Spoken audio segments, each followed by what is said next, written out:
อยู่บ้านนอกคอกหน้าอยู่บ้านป่าคาดอนอยู่บ้านเฮาเนาะทุกคนเนาะก่อนอื่นหมดทุกคนคิดเห็นภาพหยังแหน่เนาะแต่สำหรับสร้างหนุ่มเนาะก็คือว่าการเฮ็ดอยู่เฮ็ดกินการหาอยู่หากินทุกคนก็บ่ยากเกินไปและก็บ่ง่ายเกินไปทุกคนแต่ว่าพอหาได้เนาะพอเลี้ยงครอบครัวพอแบบว่า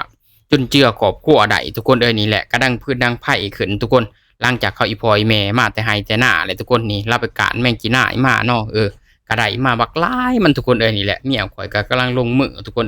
นี่แหละก็สิพากันเฮ็ดอยู่เฮ็ดกินมื้อนี่ทุกคนเว้าถึงบ้านเฮาเนาะคันบ่หาขายกันว่าหาพอกินนี่ซ้ำสิกินทุกคนหลายแต่ว่าคนก็หาขายหลายทุกคนว่างการขายอยู่ตลาดเนาะโดยตลาดบ้านบึงหัวหน้านี่เนาะที่ว่าแขกไปไทยมาก็สิแวะเวียนมาซื้อข้าวซื้อของอยู่ของกินเนาะเป็นตลาดชื่อดังเลยเนาะก็สิมีขายอยู่เต็มตลาดทุกคนเนาะแต่ว่ามันก็บ่รับได้ทุกคนไผไปกับไผหากับแม่นว่าได้ทุกคนนี่แหละเขาอีพ่ออีแม่นี่แหละ